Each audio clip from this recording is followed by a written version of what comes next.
Everyone listens to stories, but we all listen from different places, right?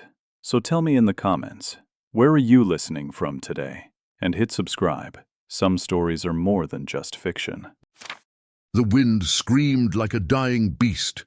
Virelia's surface was a white graveyard, jagged ice fields stretching to the edge of sight. No sky, no stars, only the sick glow of aurora storms flickering above the permafrost. Somewhere in that endless blizzard, Liana crawled. Her breath fogged the inside of her cracked mask. Blood, purple and slow, seeped from a wound on her side. She held two tiny bundles against her chest, wrapped in thermal mesh, barely clinging to life. The twins, her daughters, born under curse, born in secret, born to die. Every minute was a war against the cold. The Vellari did not permit twins, not from oraculists like her. Two souls born from one vision, they said, divide the world. So they exiled her. No trial, no ceremony, just a drop pod and a cold orbit. Her legs failed.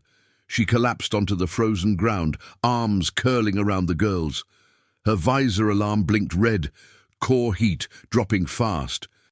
Heart rate erratic. She closed her eyes, let it be quick. The storm howled louder. No, not the storm, a grind. Something massive rumbled through the blizzard. A spotlight burned through the snow. A vehicle, crude, heavy, human. It groaned to a halt 20 meters from her body. Footsteps, boots crunching ice. A figure approached. Heavy exosuit, ice crystals coating the armor. The human knelt beside her, wiped frost from her visor. A voice, rough as engine oil, still breathing. She tried to speak, only a rasp. The human looked down at the two bundles. "Twins," he muttered, "you poor bastard." Then everything went black.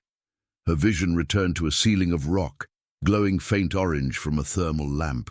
She was in a cave. Her suit was off. The babies. "They're fine," the voice came again. She turned her head. He sat near the fire, back against the wall, rifle leaning on his shoulder. His exosuit's chest plate hung nearby, battered and scorched. A human male, middle-aged, unshaven, eyes like scorched earth, seen too much, trusted too little. "I'm Daniel," he said. "Daniel Walker, cargo hauler, fuel, salvage, food rations. I cross the ice lanes, been doing it for 12 years. What the hell are you?" She tried to sit. Pain screamed up her spine. "I am Liana," she said, voice dry as dust. "Oraculist, no longer." He glanced at the girls. "Unstirred, figured you were something sacred," he muttered. "Only thing Vellari dump in the snow is what they fear." A long silence. He tossed a heating pack her way. She caught it weakly, pressed it to her chest. The twins stirred beneath the blankets. "You're lucky I was running low on ethanol," Daniel added. "Had to detour to scrape some ice harvesters, otherwise I'd be 50 clicks south." "Then I would be dead," Liana said. Daniel grunted. "You still might be." She studied him, calloused hands, burn scars, a limp when he stood. "Why did you stop?" she asked. He paused, looked at the fire. "Because I've seen too many bodies in the snow. Too many I didn't stop for. Not again." Outside, the storm roared. Inside, the cave was a womb of heat and breath. Liana fed the girls with nutrient paste. Daniel adjusted a cracked solar charger. They didn't speak much, but silence said more than words. On the second night, she asked, "Why are you alone?" He took a long breath. "Because my crew died on Threx 9. Pirates. We called for help. No one came. I buried them myself. After that, I kept to the ice. Fewer people. Fewer lies." Liana lowered her gaze. "I was once respected. A seer. I gave prophecy to emperors. Until I saw the twins. And refused to kill them." Daniel stared at the fire. "Well," he said, "I guess we both stopped following orders." A pause. Then the babies cried, both at once, high-pitched and unnatural, Liana froze. Daniel grabbed his rifle. That sound. It echoes. She nodded, pale. They will hear. Who? Vellari death hunters, he cursed under his breath. We need to move. Now. Daniel packed fast. Thermal blankets, rations, the heat core from the cave lamp. He built a makeshift sled for the babies from a de-icer panel.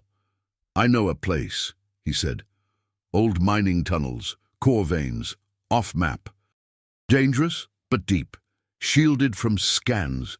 You know Virelia well, she said. He gave a grim smile. Only one thing colder than this planet is the people who run it. They emerged into the storm, a wall of ice and death. Visibility, 10 meters. Daniel took point, rifle sweeping the dark. Liana carried one baby, the other lay on the sled, bundled in fabric stitched from an old Union flag. Behind them, in the snow, something moved, a shimmer, a growl. Daniel turned, too late. A Vellari hunter emerged from the white, armor shaped like bone, holding a spear of crystallized plasma. It moved like a shadow, fast. Daniel fired, miss. The alien lunged. Liana screamed. Daniel didn't flinch. He tackled the hunter mid-air. They crashed into the snow, wrestling in brutal silence. He jammed his knife under the alien's chin and twisted. Steam rose from the wound. The hunter collapsed. Daniel stood, chest heaving. Blood, human and alien, stained his hands. You okay? He barked. Liana nodded, clutching the babies. He looked at her. Really looked.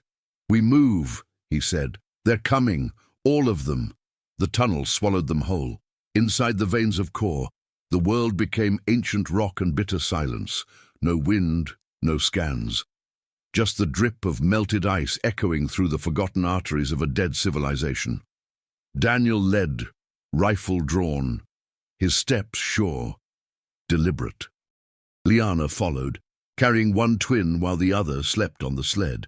Her skin glowed faintly in the dark, Vellari bioluminescence reacting to proximity with ancient Virelian stone. She didn't comment, neither did he. The light from Daniel's headlamp caught a fracture in the stone, an old mining outpost, half collapsed, sealed from the blizzard above. This'll do. They sealed the entrance with thermal foam and a slab of rock.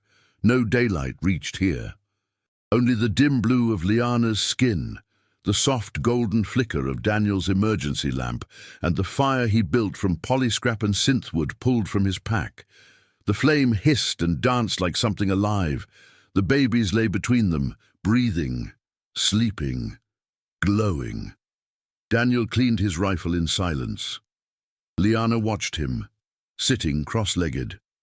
You've killed before, she said. He didn't look up. Too many times. For money, for survival. She touched the scar near her collarbone. Same. They sat in silence again. Then she spoke, low, sharp. They will not stop, Daniel. Vellari Command has likely issued a clan purge. On you, on them. She nodded toward the twins. Geminum daughters, mirror-born. It's a prophecy. Forbidden. Prophecy. Twin girls born from an oraculist, if protected by an outsider, will split the Vellari dominion in two, or unite it forever. Daniel raised an eyebrow. And I'm the outsider. She nodded. He scoffed. I'm no prophet. I haul junk and dodge debts. I'm not a symbol. Liana looked down at the babies. You are now. The fire crackled. The heat pressed against them. Outside the cave, war, death, ice. Inside, breath, heartbeats, questions. Daniel passed her a ration bar. She sniffed it. Winced. Tastes like polymer. He shrugged. Better than Virelian rock. Liana leaned back, tired. Her armor peeled at the sides, revealing the inner membrane of her suit. Thin, form-hugging, damp with cold sweat. Daniel looked away respectfully. She noticed. You fear desire? She asked, voice steady. I fear weakness. You think compassion is weakness? No, he muttered. I think I forgot what it feels like. She tilted her head, studying him. Humans are full of contradiction. So are Vellari, he said, nodding to the twins. That made her smile. Later, they sat closer to the fire. The cave had cooled. The babies rested in a heated blanket cocoon. Liana sat across from Daniel, armor half unsealed, her luminous skin flushed with warmth. The glow of the fire danced across her collarbones. He handed her his flask. Whiskey. Earth brewed. She took a sip, eyes widened. It burns, he chuckled. That's the point. She passed it back. Our drinks don't burn. They soothe. Maybe that's your problem. She raised an eyebrow. And yours is that you never let the burn go. Silence again, but now charged. The air thickened. The flicker of the fire played tricks on the stone. Every shadow stretched long. Daniel watched her skin, her breath, the way her fingers trembled only when she thought no one saw. She watched him, his scars, his restraint, the fear buried deep in his shoulders. You saved us, she said. I didn't do it for thanks. I know, she whispered. That's why it matters. She reached forward, fingers brushing his knuckles. His hand didn't move, but his eyes locked on hers. I shouldn't feel this, she said. Not now. Not like this. He didn't speak. Everything I knew is gone. My people, my station, my identity. All I have are these girls. And you. Still, he was silent. Then, finally, you're not the only one who lost everything. Her breath caught. I had a wife. Before Threx 9. She died on the call while I was too far to answer. I buried the comm unit. Never spoke her name again. Until now. Liana reached forward. Her hand rested on his cheek. The cave around them fell away. Heat, not from the fire, from skin, from instinct, from need. They didn't speak again. Words were no longer sufficient. Liana leaned forward. Daniel pulled her close. Her suit hissed as it disengaged at the seam. His gloves dropped to the floor. Their bodies met in silence, hard, soft, trembling, alive. They moved like fugitives at war with the void. They kissed like soldiers who didn't expect to see the next sunrise. The twins slept, silent witnesses to a moment of reckless unity. The fire blazed. Later, wrapped in a single thermal sheet, Liana rested her head against Daniel's chest. Her fingers traced the scar over his heart. You still burn. He nodded. So do I, she said. Maybe we burn better together. She didn't answer, but she didn't move away. In the darkness, the twins stirred. Their eyes blinked open. Golden light shimmered faintly within. Their breath synchronized. A pulse moved through the rock beneath them, subtle, ancient, resonant. Something in the veins of core responded. Something woke. Daniel sat up sharply. Did you feel that? Liana held her daughters. They are changing, she whispered. No, Daniel said, eyes wide. They are awakening. The walls hummed, low, ancient, alive. Daniel swept his light across the cavern. Etchings glowed on the stone, geometric veins carved into the rock, pulsing faintly in rhythm with the twins' breathing.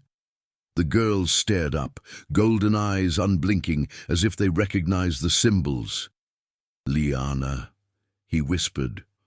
She stood behind him, cradling Zara and Ellen. The veins of core, I thought they were myth. Daniel turned to her. What the hell are they? She stepped forward, voice trembling. Ancestral architecture, carved by the first Vellari. Before language, before government, these tunnels aren't just old, they're sacred. His light flicked across a spiraling glyph. The moment it hit, it shimmered and projected a column of floating text, ancient Vellari script, cycling in a helix. Liana translated aloud, when twin stars are born in darkness and a stranger shields their light, the bloodlines shall fracture or the galaxy will unite.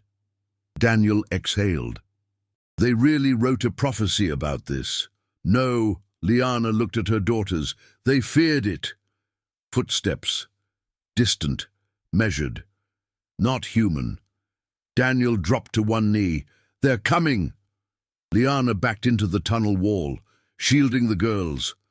The glyphs around them flickered, reacting to the twins' presence, colors changing from blue to gold. A hum filled the corridor, deep and warning. "Here!" Daniel passed Liana a plasma pistol.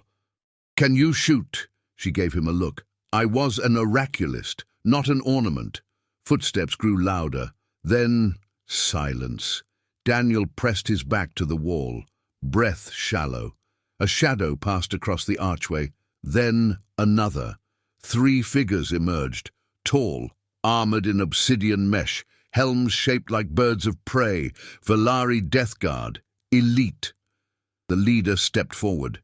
His voice came filtered and cold through the mask. "Return the twins." "Die quickly." Daniel raised his rifle. "No. You defy the Dominion. I defy extinction." The soldier tilted his head. "You are human. This is not your war." Daniel stepped forward. "It is now." Everything happened at once. The Death Guard moved. Fast. Blindingly fast. Daniel fired. One bolt caught the first in the neck joint. Sparks. Screech. Collapse. The second lunged. Liana fired. A plasma round struck the attacker in the hip, twisting it mid-air.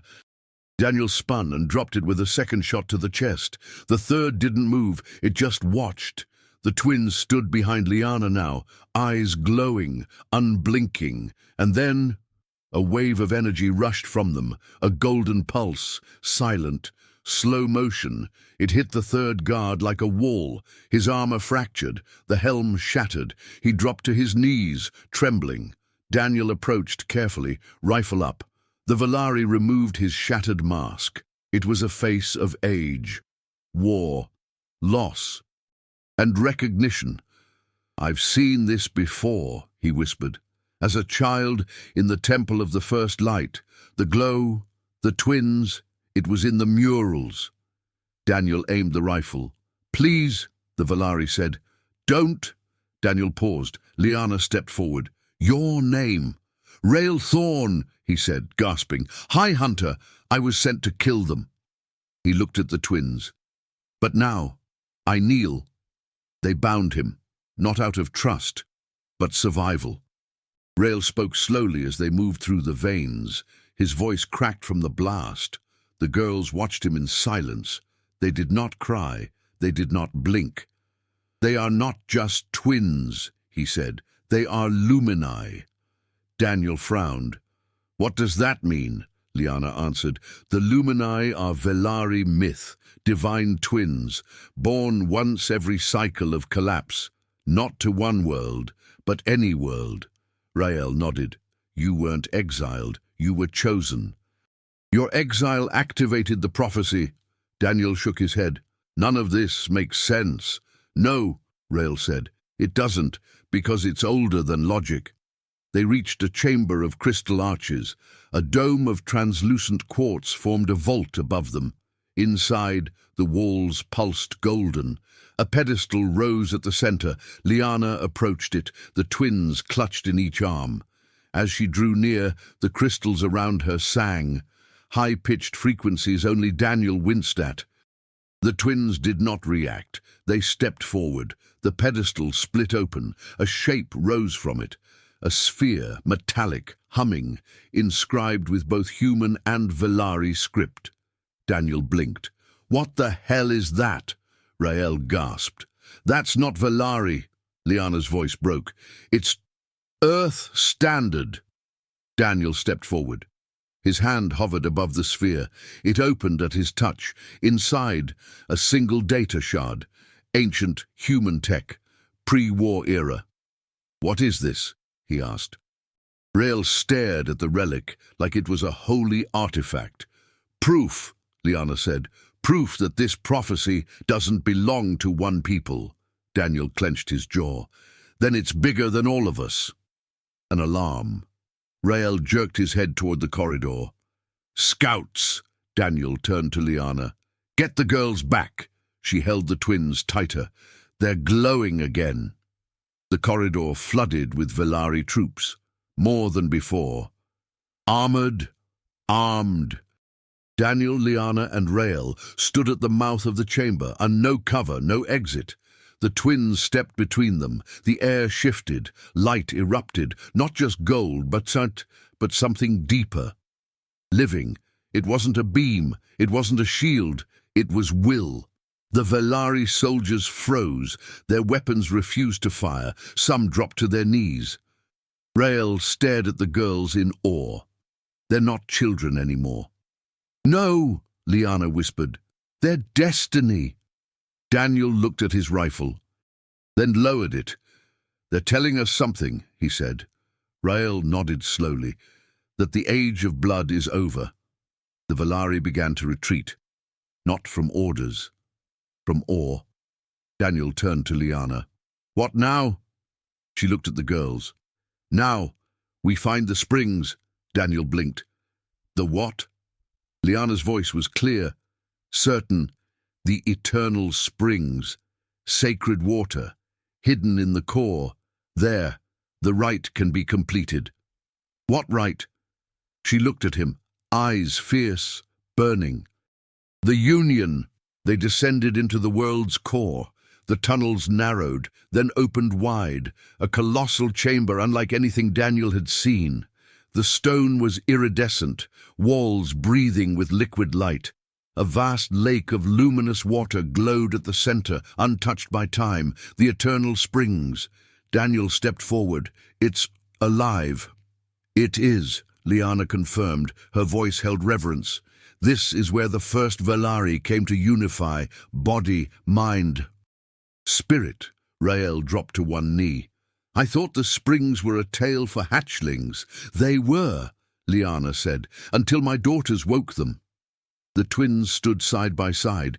Their eyes shimmered, not just gold, but flecks of deep blue now. Their glow resonated with the springs. Daniel looked at Liana. "You said there's a rite." She nodded. "The rite of fusion. It binds essence, between lovers, between protector and progeny, between species." He frowned. "What does it do?" "It makes you one." Daniel stepped closer to the water's edge. It pulsed, reacted. He looked at his reflection, and it blinked back with golden eyes. "What happens if I say no?" "You walk away," Liana said, voice steady. "You take your path. I raise them alone. The future fractures." He stared into the water. Memories flickered.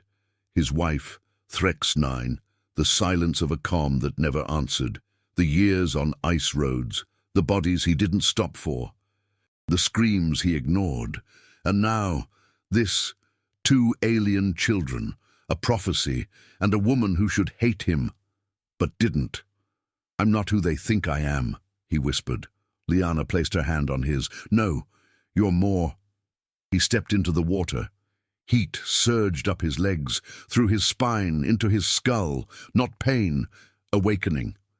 The girls entered after him, barefoot, unfazed. Liana followed. The 4 of them stood in the center of the spring. The light consumed them. Symbols burned in the air, not written, but remembered. Glyphs from Earth, from Vellari temples, from places Daniel had never been, but somehow knew. Liana's voice echoed in the chamber, speaking the language of her ancestors and something older still. Daniel felt his heartbeat sinking to hers, to the twins, to the springs. His scars pulsed, his bones ached, and then everything merged. His mind opened. He saw Virelia before it froze, green and lush. He saw Earth before war, blue and whole. He saw the first human starship land on a Vellari moon, and a handshake between enemies under a cracked sky. He saw Liana as a girl, standing before the Oraculist Council, afraid and defiant. He saw himself, burying his crew on Threx 9, digging graves in ice, whispering apologies into the void. The twins, Zara and Ellen, stood between these moments. Timeless, watching, choosing. He reached for them. They reached back, and the spring erupted. When the light faded, the water stilled. Daniel stood, breathless. His body felt changed, stronger, calmer. His skin held faint golden lines, pulsing gently. Liana emerged beside him. Her form shimmered with power. Her voice was softer, deeper, no longer just Vellari. The twins floated just above the water, eyes now glowing white gold, strands of their hair alive with light. They radiated calm, not fire, presence, not pressure. Liana looked at Daniel. "It is done." He blinked. "What exactly is done?" "We are no longer human and Vellari," she said. "We are one." Rael stood on the edge, watching in silence. When Daniel and Liana stepped out of the springs, the twins behind them, Rael knelt once more. "Your names," he said. Daniel looked at him, still adjusting to his changed skin, changed soul. "Daniel Walker. Liana Vellari." Rael bowed his head. "Then I speak prophecy." He stood and shouted, "The union is sealed, the line is broken, the age of purging ends. Let the dominion stand reborn." The chamber echoed. Somewhere, far above, the storm stopped. Later, a fire burned near the shore. Daniel sat beside Liana, their daughters curled against them, asleep in a radiant cocoon of woven energy. He stared at his hands. "I don't feel like me." "You aren't," Liana said, "and you are." "Not helpful." She smiled faintly. "We fused. Not just love. Not just biology. Will. You chose us. That choice echoes now, into time." Daniel touched the girls' foreheads. The heat from their skin felt familiar, like coming home. Liana placed her hand on his. "You're not alone anymore." He looked at her. "Neither are you." Then sound, a ripple in the chamber. Boots, heavy, organized. Rael's head turned. "It's him." Daniel stood, rifle in hand. "Who?" "Thorn," Rael said. "The true High Hunter. My cousin, my rival. The Dominion's blade. He would have felt the right." The girls stirred, their glow intensified. Liana rose slowly. "We're not running." Daniel nodded. He didn't even flinch. Footsteps approached, steel on stone. From the shadows emerged a massive Vellari, clad in ceremonial battle armor, blade crackling with ancestral fire. His eyes were cold, empty. He raised the sword. "I am Rael Thorn, son of Jorax. You stand condemned." Rael stepped forward. "Then you're too late. The right is done. The prophecy lives." The High Hunter bared his teeth. "Then prophecy dies with them." He charged. Daniel raised his rifle, but Liana's voice rang out, sharp as thunder. "No!" The twins stood. Their bodies floated above the ground. Light exploded from them, not heat. Truth. Thorn froze mid-stride. The sword fell from his hands. He trembled, stared at the girls. "No!" Zara and Ellen walked forward. One placed a hand on his chest, the other on his forehead. Thorn collapsed, not from pain, from revelation. He looked up at Daniel. "You're the beginning," he whispered. Then he vanished into mist, silence. The chamber pulsed once, then stilled. Liana turned to Daniel. "It's over."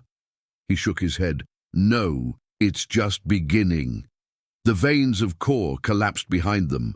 Daniel, Liana, and the twins emerged onto the frozen surface of Virelia under a blood-red dawn. The blizzard had passed, but the air still cracked with static. In the distance, dust trails, engines, approaching fast. Daniel lifted his rifle.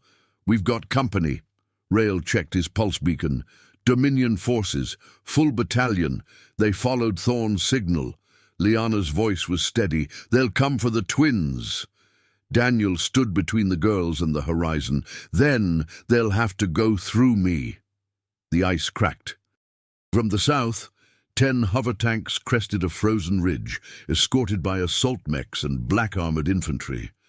A flying command skiff hovered at the rear, insignia of the Dominion elite flaring with each gust of wind. Rael exhaled sharply. "That's High Executor Varn himself." Daniel's jaw tightened. "Is that supposed to scare me?" "It should." The skiff landed.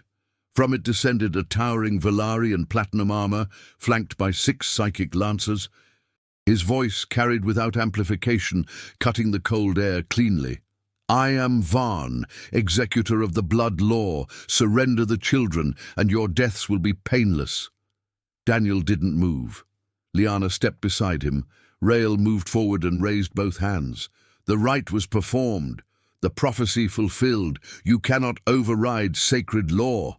Varn's eyes narrowed. "I do not follow myth. I enforce order." Daniel raised his rifle. "You sure about that?"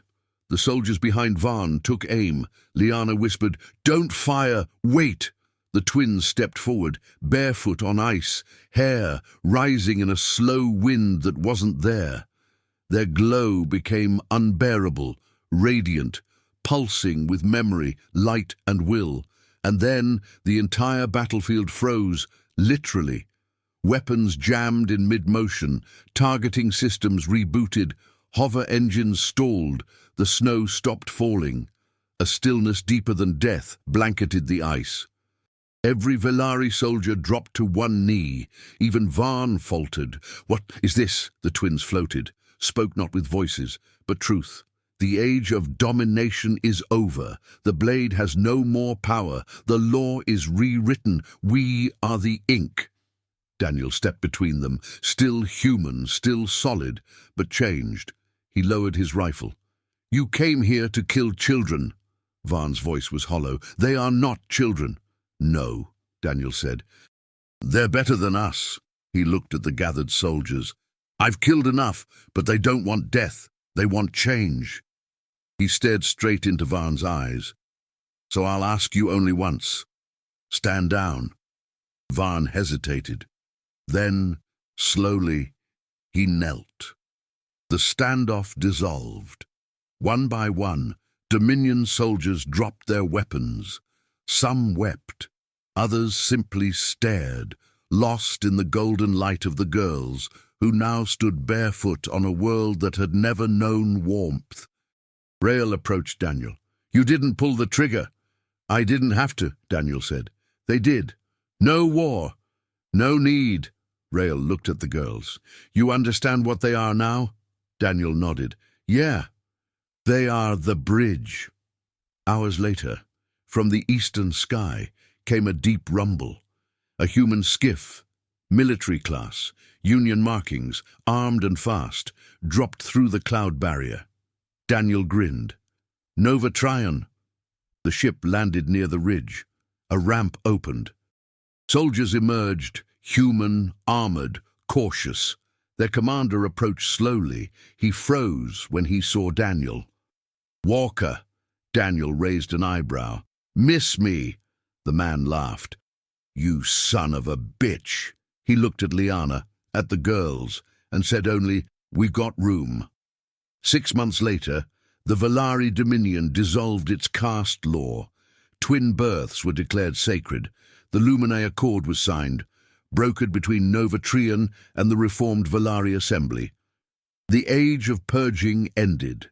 The prophecy was no longer forbidden, and in a quiet settlement just beyond the ice cliffs of Trion Prime, a human man stood at the doorway of a new home. Daniel Walker, holding one child in each arm. Zara and Ellen giggled as the second sun rose behind the crystalline peaks. Liana emerged, wrapped in a linen robe, glowing in the soft light. She kissed him. "They're awake." "So am I," he said. "Still don't believe in fate?" Daniel smiled. "No, but I believe in what we made." Inside the home, on a wall carved from Virelian stone and painted by Liana's own hand, hung a single symbol, 2 stars, 1 path, a bridge of gold. Under it, 4 names: Zara, Ellen, Liana, Daniel, the first family of a new age.